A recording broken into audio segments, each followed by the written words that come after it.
What's up guys, welcome. Today we're going to be tormenting some more of your guys' OCs. So as always, I've asked some of you guys in my Patreon Discord server to submit some of your hero characters for me to turn them evil. And just before we pick our unfortunate victims for today, why don't we have a look together through some of these characters. Aaron is a 29-year-old humanoid dragon and who is an assassin. Okay, interesting design. He has a 3-year-old son and likes to torture bad guys for fun, so he already sounds like a bad guy to me. Oh my god, why is he naked? Why is there a butt shot? He's a half-breed prince of hell, trying to find his way back to the human world because he wants to live with his mom. Right. Okay, well, I hope somebody tells him that on Earth we wear clothes before he gets arrested. That's a nice pose. This is my OC. Once upon a time, she was a college student, but now she's trapped inside a game. Now she helps newbies who pop up in this mysterious game when they fall prey to crueler players. Interesting. Funny how she was in college one day and the next day she just got trapped in the game. Was she studying game development? Meet my OC, Angel. Pronounced Angel.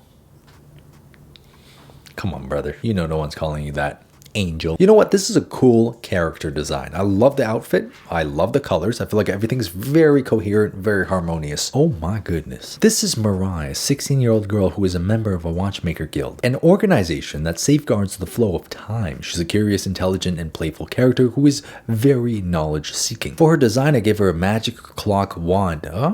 And an hourglass bag. Interesting. Let me just say, I love the design. I feel like if you were to go about designing a character, this is a great way of working their backstory into the actual elements on the character. You know, it's not just some random person you can pluck off the street and say they're a supernatural being. She's actually got all of these time elements that somehow tie into and represent her backstory, which is great. Holy Jesus, he's got 4 arms. Willarn is a goblin, a northern goblin. Northern goblins have 4 arms, which are very useful for climbing in these mountainous regions. Very interesting. You know, as somebody who lives in Canada, I also sometimes identify as a northern goblin. Oh, Jesus Christ, guys. Listen, why have we all started doing naked characters on our character sheets? And she appears to have butt feathers.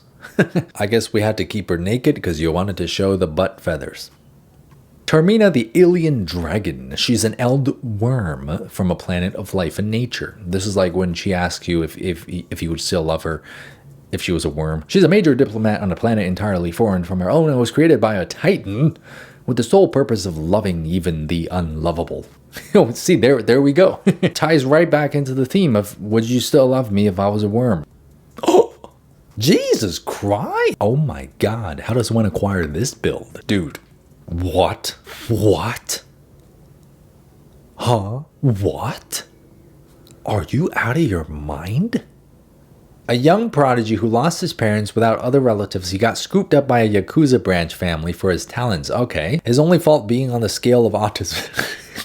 Look, man, being on the spectrum is nobody's fault, okay? That's not his fault. All right, so those are just some of your guys' characters, but I've actually picked out a few today that I think we should destroy. This is my OC Quinn. She is 26 and part of the Space Defense and Exploration Association. It's a secret organization with the ultimate goal of lengthening human existence and to fight aliens. Many of the aliens they fight are intelligent and even similar to humans and are seeking to end human existence or enslave them. Spade A has been in the making for decades before launching, and one part of it was raising kids specifically for the program, one of them being Quinn, making her very socially inept. So right off the bat, very cool design on this character. I love the colors here. It's very simple, but you make really good use of complementary colors like the blue and the orange. I feel like we can really have some fun with this character and, you know, twisting her to the dark side. And next up, we've got Injun. She's the daughter of a chief, from childhood trained on equal footing with all warriors. She likes to ride her horse, she's good at archery, the tribe loves her, and she seems happy with her life. Anyway, I haven't quite worked it out yet, but I think she was chosen somehow. Maybe by some kind of spirit, and she was like, you've got to be kidding me, I don't want to. But in the end, it's not like she had a choice. You know what?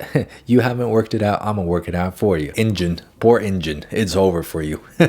So the first character that I want to destroy today is Quinn. Now, as you guys already know, Quinn is a member of Spade A, which is an organization that is dedicated to protecting Earth from aliens. Now, in my version of this world, this organization has been around and the people know about it. In fact, it is the threat of aliens that has actually brought the entire world together under a unified government, one that holds absolute power over the people. And the populations of Earth deem this world government as a necessity to keep the people safe. But here's the thing. One day on a mission, Quinn, along with the other 4 members of her team, dove a little bit too deep and went a little bit off the beaten path. And they discovered that these aliens were actually not aliens at all. They were genetically modified and manufactured by the very government that she serves, with the sole purpose of instilling fear into Earth's populations to keep the people under their rule. The team is confused. They don't know what to do. They're furious. Some of her team members decide that the people must know the truth. This information has got to get out, and this deception has got to be put down. But here's the problem. Quinn, being very socially inept, she doesn't know any better. She has not known anything else outside of this agency. So to her, the end of this government means the end of life as she know it, and she doesn't understand how to cope with that. So, in a moment of sheer panic and uncertainty, she does what she's always done, which is stay loyal to her superiors and stay loyal to her orders. She betrays her team members. She reveals their plot to their superiors, and as a result, the rest of her team were quickly removed from assignment and promptly dealt with by the government. And as a reward for her unwavering loyalty to the Earth's government, Quinn is promoted to become the leader of Spade A. And there she remains to this very day, harboring a dark secret that only she knows. She becomes an absolute weapon in the hands of this totalitarian dictatorship world government. She is exactly the hero that the people needed. She gives people a reason to believe, a reason to hope. But of course, all of this is a lie. Quinn becomes an absolute hero of Earth, a symbol of Earth's resilience in the face of alien invasions. Now you see, because she was raised in an environment that caused her to have very, very bad social awareness, she doesn't really understand just the sheer amount of harm she's doing to Earth by propping up this government that is using fear to control the people. Unfortunately, all that really matters to her in this very moment is that she keeps her way of life. So until maybe a new, younger recruit comes in and discovers this dark secret, she will just perpetuate this lie. And she will continue to be the false hero of Earth. And there she is on one of the many propaganda posters plastered across Earth. So there's Quinn, a woman with no honor, no integrity, living a lie and upholding a government that is using fear to oppress the people. What an absolutely fantastic character. Let's hope a protagonist comes along and destroys her in the future. Now for our next OC, Injun. Personally, I really like this Native American theme that you've got going on here. I find these types of worlds very interesting, and there's always a lot of folk tales and lore that could go into this story. I noticed that you mentioned that, she was chosen by a spirit. If I remember correctly, people do go on these journeys to convene with animal spirits, and it's sort of like a coming of age ritual. So for her coming of age, she too convenes with a spirit. And this time it's the spirit that has chosen her for some kind of special destiny. But as she begins her ceremony, she realizes that the spirit she's communing with is not just an animal spirit.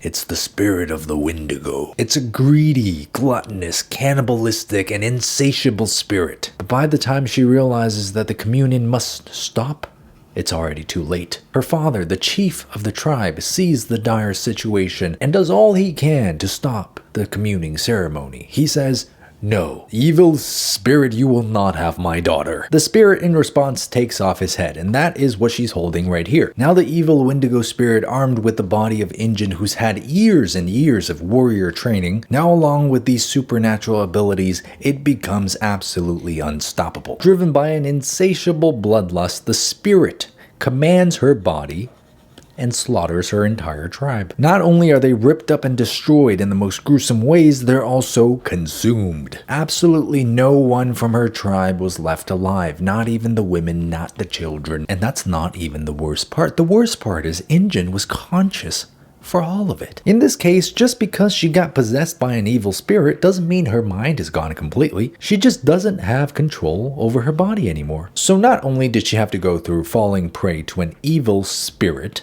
she also had to endure every moment she spent destroying her family and her friends. She was fully conscious as the Wendigo spirit commanded her body to consume her father. To this day, the taste of the flesh and the blood of her family and friends is something that she still cannot get off of the tip of her tongue. And her body remains a twisted vessel of the Wendigo spirit. She's forced to do its bidding at every turn. And soon word travels across the land that Injun's tribe was destroyed. At first, of course, the neighboring tribes tried to steer clear. No one wants to get close to a demon. But as the Wendigo's hunger grows, it commands Injun's body to enter new territories. So now here's where our story picks up as neighboring tribes assemble their warriors to try to hunt down this evil spirit, and maybe, just maybe, they can bring Injun back and free her from this possession. And there she is, very disturbing, very troubled, with the skull of her father in her hands.